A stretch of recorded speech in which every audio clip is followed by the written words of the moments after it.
Welcome to the Roundtable Perspective. I'm your host, Tom Roach. I'm joined today by my guest, Dr. Michael Blight, to talk about parasocial relationships and micro-celebrities. Thank you for joining us. And I understand you've been writing and lecturing about this for a while. You're currently at North Central College. Yep. So let's talk about parasocial relationships. That's a term that kind of describes what we used to call celebrity. Yeah. How do you define it? Yeah, I think for parasocial relationships, historically, going back to Horton and Wall in 1956, Yeah. if we're going for the full definition of it, Yeah. it's these one-sided quasi-relationships, which that language is a bit antiquated now, but it is the experience of an individual, sort of an audience member, who feels a particular connection, more than in some ways fandom, to a celebrity, to a character in a TV show, to a character in a novel. So historically, this is something that started with when we first had mass media, so probably with Rudy Valley and Right. Bing Crosby, Frank Sinatra, Elvis, and Beatles, right? Those Yeah. are the big examples, right? Well, and with that, and even sort of as an aside to that, Yeah. people, I would think, since the dawn of literature and the access to stories and narratives, Yeah. have felt some sort of meaningful connection to others. Sure. That weren't interpersonal relationships. They were characters in a story that they read. They were characters in a romance novel Right. that they lusted after. And so Yeah. there's the traditional celebrity, and then there's also the other The side 20th of it. century, because historically people weren't swooning and fainting when the celebrity walked by, right? Right. I've heard stories about the crazy things that were happening at Beatle concerts and Of things course. like that. Yeah. So the defining element here Yeah. is that the fan, if you will, right? Sure. Feels like he or she knows the celebrity, but the celebrity doesn't know that the fan exists, right? Much to the dismay of the fan. The one qualifying element that I'll say here is that if we're talking about survey research, and when we ask people if they have ever experienced a parasocial relationship, it is very unorthodox and foreign for somebody to purposely describe it as like, I feel connected to a celebrity. It doesn't fit within our sort of Western vernacular to describe Right. it that way. Right. However, the experience, the sensation of I feel a connection to a character or to a movie star, Clint Eastwood, that is very much real, although we might not use the exact language to describe it in such a way. Yeah. Well, as time goes on, are we becoming more sophisticated and making those distinctions better now, or are we just falling in? We now have unprecedented access to information, to celebrity, what they post, how often they post it. And so I can watch a celebrity in a movie, let's say, multi-million-dollar budget movie, Right. A-list celebrities. I could watch it, I could leave the movie theater, and I could go on my phone and I could pull up their social media account. Right. And in that moment, I have that immediate degree of separation from this was the character that they were playing, and now I can see them if they post content of them cooking in the kitchen or them playing with their kids. I have this unprecedented access, this Pandora's box of information. Yeah. Allows me to go on their IMDb page or Wikipedia and check out their social media account and try to interact with them, even though the likelihood of them interacting might not be as high. So you're also writing about what you call micro-celebrities. Yeah. And these micro-celebrities are different from the old-fashioned mass media celebrities Sure. because people can interface with them, right? So define micro-celebrity for us, and let's look at that. Yeah, I think that the conventional historical element of micro-celebrity, as it was originally coined and talked about, is people who've amassed their fame and popularity in a different means at which a traditional celebrity would. So the traditional celebrity would have been famous through a TV show, would have been on Cheers, and then had a full movie career after that, and then they would have went into Broadway, potentially a whole career trajectory. Guest on Johnny Carson. Of course, right? you would do it all. Yeah. Micro-celebrities have a different emergence within sort of the zeitgeist of how we talk about them, and that in modern era has typically been through the internet, through internet fame of some way, whether that be Vine and now the TikTok emergence of it, whether it be Instagram or Facebook or YouTube. And so there's a number of mechanisms at which somebody could become famous through that channel and then in some instances actually make the jump from internet fandom, internet celebrity to more of the mainstream sort of approach that we typically know and define as celebrity. Yeah. So give us some examples of that. Yeah, we have influencers of all size and scopes and presence. We have people who are amassing hundreds of thousands of hours of playing on Twitch.tv, and so they're playing video games for a living. They have sponsorships behind them in camera shot of Red Bull. The individual that I'm referencing is an individual who goes by the name of Ninja, and he is, at the moment, the most famous, arguably, and certainly the most profitable influencer in that space. So much so that the amount of revenue that he generates has far surpassed many celebrities, certainly not all of the A-list celebrities. And so we see a change in the way that people are becoming famous. That's not to say that it is the ultimate panacea to going from nothing to something. And the easy talking point is, well, you could just start up a YouTube channel, and in a week you could have millions of followers and you'll be a millionaire. And I think there's a lot more complexity and talent and skill and more effort than people may give that particular emergence. Has anyone made the jump from that to movies or TV or anything? There is an attempt to kind of separate those two worlds in terms of influencers and maybe traditional celebrities. But what I will say is that it is very common for individuals to coexist in both worlds, and in some ways it's easy for somebody to take their amassed celebrity and then bring it to sort of the new era of fandom and influencer. And so they could take their success on a TV show, on Broadway, and then make it successful online through most social media platforms. Okay, so someone has maybe a cooking thing that they do online, right? Yeah. How does that how do they get super famous at that? Do they just have to get lucky? Do people have to like share what they're doing with their friends, or do they advertise? What do they do? Oh, what a lovely question. Really? Yeah, no, I love that. And so I would say, and some people might dispute this idea of luck. I think there is some element of luck in most things on planet Earth. I mean, the likelihood that we're even talking right now from our parents having us as humans. I mean, the likelihood of that in itself and us going down the career paths and the opportunities. So there's always some semblance of luck. Philosophically, I believe that.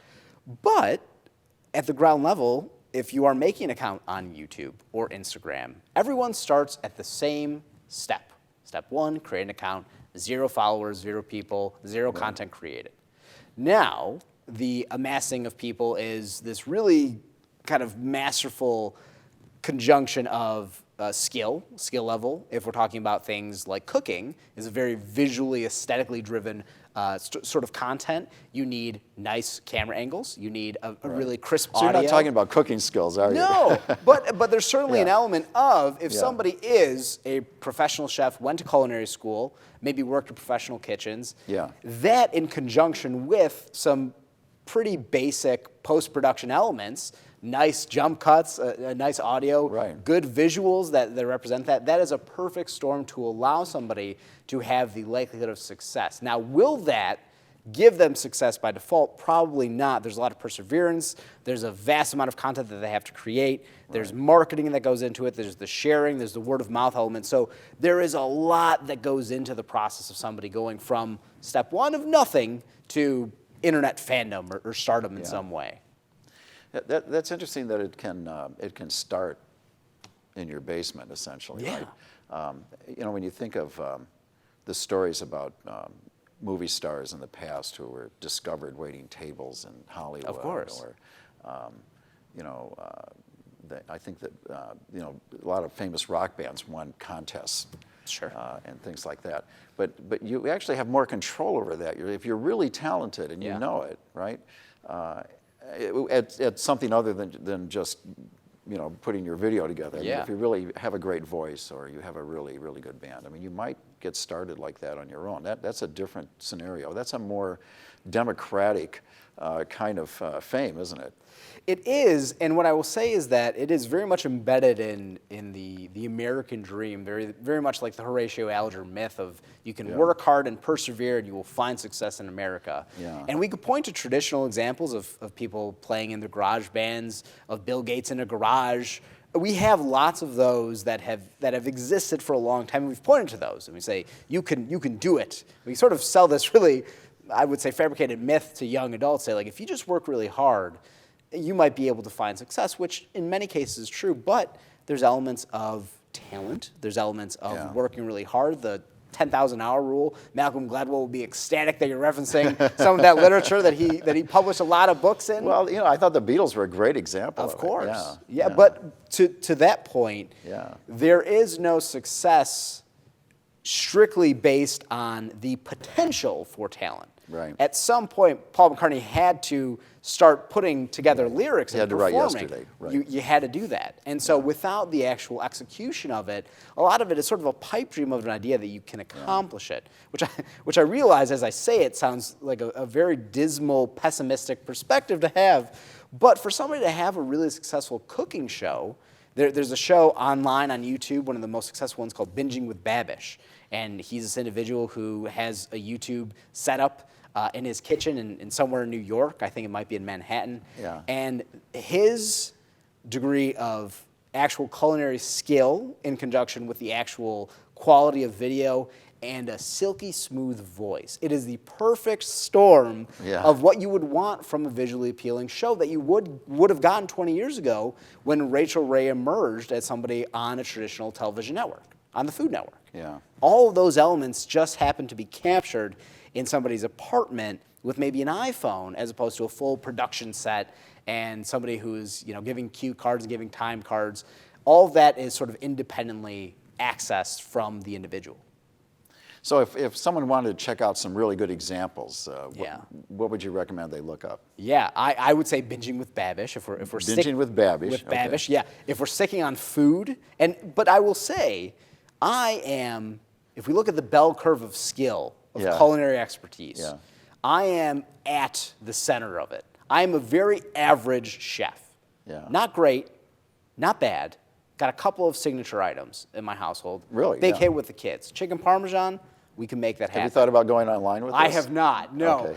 My desire to be internet famous through that particular mechanism of food does not exist. Right. And so the desire to curate content, the passion behind it, the enthusiasm, certainly I could have a performative element and be really excited and be really camera friendly as anyone from Guy Fieri to Rachel Ray to anyone else on the Food Network. They have an element of TV stardom that has been emulated and copied in some way, as has with comedy, as with music, as with any other performative art. Yeah. So let's talk about the niche space. Yeah. Right. Let's define that and then talk about how people have created that. So, what do you say about that? Well, it's interesting because there is, in terms of micro celebrities and influencers, we now have a bunch of categories at which we define influencers. So we have the smallest degree of influencer, which is a nano influencer, roughly loosely defined as 1,000 or fewer total followers. And then from nano, we have micro and then middle tier influencer. And then we have macro and then mega. And within that are these different arbitrary amounts of how many people follow them. Right. And that's how we define And it. if you're selling ads, those are basically different categories, right? Yeah, different price points. Yeah. That's exactly right. Yeah. And what's really important is that if you are trying to, let's say, look at your advertising and marketing budget for the year, and you say, you know what, I am a food service company, and I sell pasta. I don't know that it makes sense to blow all of my budget on somebody who has 2.5 million Instagram followers, because let's just say that person actually, the people who follow them, enjoy pasta. But what I might say is there might be a mommy blogger who talks about making food for little kids at home, and the purpose of that influencer, who might be extremely small in scale, that might hit a larger segment of the people. And the people who are looking for recipe ideas might look for pasta recipe ideas, and that could be a good ROI for the business. So they really create a special targeting opportunity then for advertising.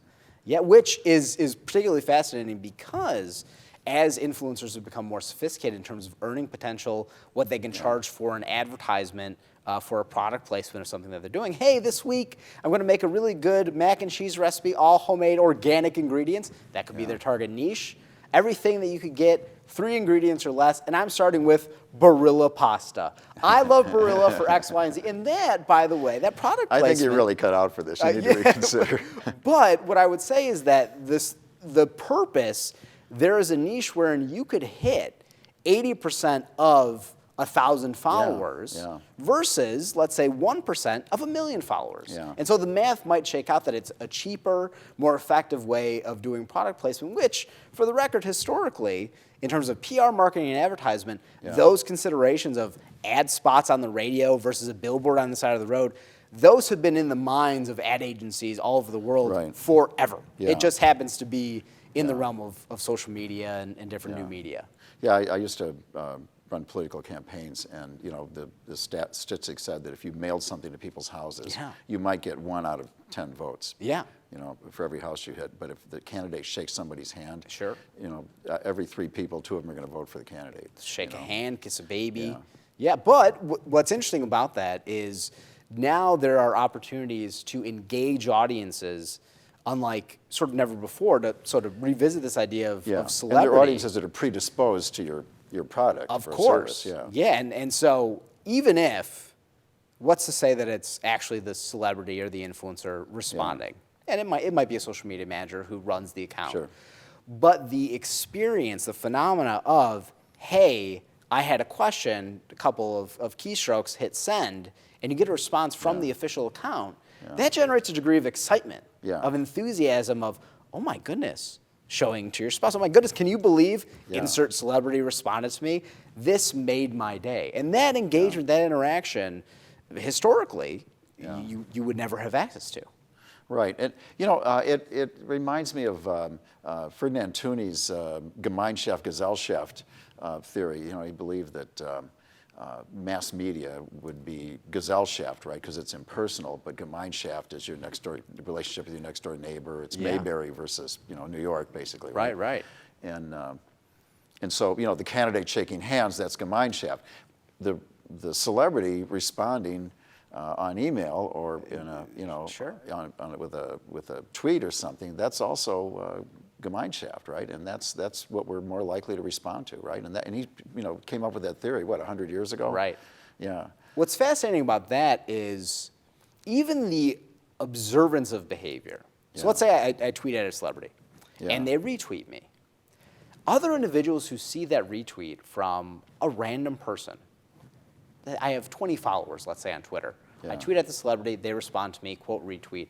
Everybody else sees that. Yeah. So I might not have responded as a celebrity to my 100,000 followers, but I responded to 1. And everybody else saw it. And everybody else saw it. And perhaps I'm implanting the seed of maybe the next time I try to engage with a celebrity, I could get the retweet. Or, wow, look at the humility of the celebrity taking time out of their busy schedule to reply to seemingly a nobody.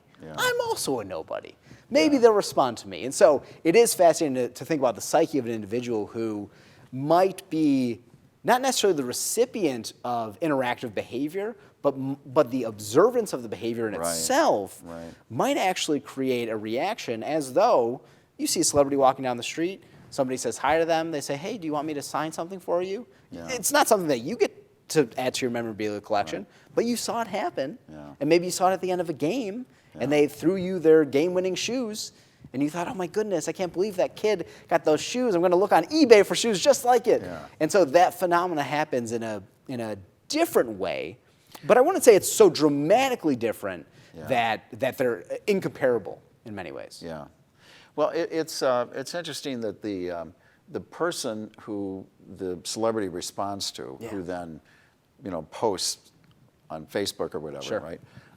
They're almost a sub-mini influencer, aren't they? Because they're, by retweeting what the celebrity did, they're endorsing that in a way, right?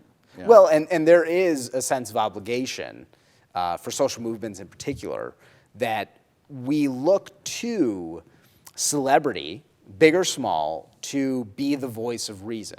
Now, whether or not that's justified or maybe it's potentially putting too much pressure on a celebrity, that might be maybe problematic. It might be troublesome to expect somebody to endorse a certain political viewpoint, to endorse a specific candidate for presidency potentially. And so there is this really interesting balancing act where that happens. Yeah, I've always thought that that was one of the most ridiculous outcomes Sure. of mass media, was that you had, people who were famous because they could sing or act or something, Yeah. endorsing candidates. Yeah, sure. And they probably know nothing at all about their policies or anything. Right? They're really good at Yeah. shooting a basketball, Yeah. and that's okay. Yeah. And I like that you shoot the basketball very well. And going back to something like a LeBron James example with Lauren Ingram, who said, "Shut up and dribble." There is a sect of belief wherein somebody thinks that you should stick to sports. It's a very common phrase Yeah. that's being perpetuated, stick to sports. Behind that truly is this idea that maybe there should be less access to an individual who isn't a politician Yeah. spouting off information about politics. Right. Well, I mean, unless you've, established credentials in Sure. the other arena as well, right? Yeah, a bachelor's degree in political science from an institution, like, actually, I have studied this, thank you very much. Yeah, But yeah. for the average person, Right. To expect somebody of prestige or power or influencer, Yeah. to have the right answer to how we should think about the prison industrial complex Right. is a little bit outrageous. Yeah, and a few people have made that transition. I think of John Glenn, Oh, yeah. a celebrity astronaut essentially, Yeah. right? And gets elected to the Senate. But just quickly here, as we get close to the end here, what are if somebody's considering, pursuing fame Yeah. on the web, what are the other key, niche areas that people are gravitating to? Well, We talked about cooking. Yeah. What else? More than we have inflated this idea that cooking is the place And to be. it's not a big it one, might is it? not be. No, No. okay, all right. But really, and this is going to seem like a very vague answer to a really great question, is that there are so many different subcategories and niches that exist, wherein some people might exist in the fitness and wellness community. So somebody might post workouts of themselves or post their diet plan, and if you are somebody who is very fit or is Yeah. looking to be fit, you can look to that person. Again, just as you would go to a convenience store and see a bodybuilder magazine and pick it up, you can now do that with celebrities, and you can use hashtags to narrow down, I'm looking for this keto lifestyle. I can type in that hashtag and that keyword, and I can Yeah. find seemingly infinite content about that one subject area. So life and wellness and fitness, academia, there's a whole subset of people who are looking to get better at being educators or themselves being educated. So the list seemingly goes on and on. Yeah. Okay. Well, as we're talking about this, I think about that quote from Newton Minow, I think it was, that television was a vast wasteland. Yeah. And I don't have that feeling about the internet. I think there's a greater variety of worth and value on it than maybe what we see on TV. Is that a justifiable position to take? Do you think that because of the infinite variety of things you can find Yeah. on the internet, that it's a more useful culture building tool than TV was? As somebody with two small kids, I hope so. Yeah. It must. As a heterosexual white male in America, I can do and think and say most things without repercussion. The internet provides an opportunity for people to learn. It provides an opportunity for people to find others that are like them. I always go back to the example of there is surely somebody in rural Kansas, I don't know why Kansas is always my go-to, but in rural Kansas who has nobody around them that has the same interests as them, has the same political viewpoints as them. Maybe they're in a very conservative area, and they're a member of the LGBTQAI plus community. Yeah. Nobody around them in a 30-mile radius has that belief or experience. The internet provides them with an opportunity to connect with others like them, Yeah. perhaps elders in that community to help guide them through some really horrific experiences that they're having.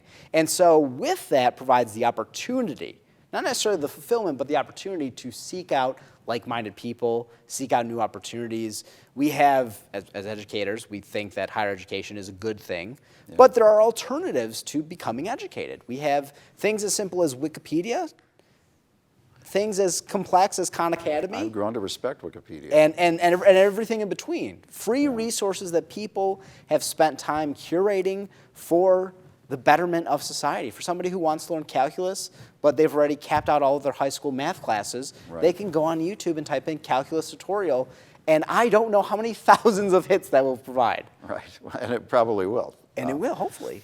Okay, that's all the time we have for our program. I want to thank Dr. Michael Blight for joining me today on the Roundtable Perspective. I'm Tom Roach. I'll see you next time.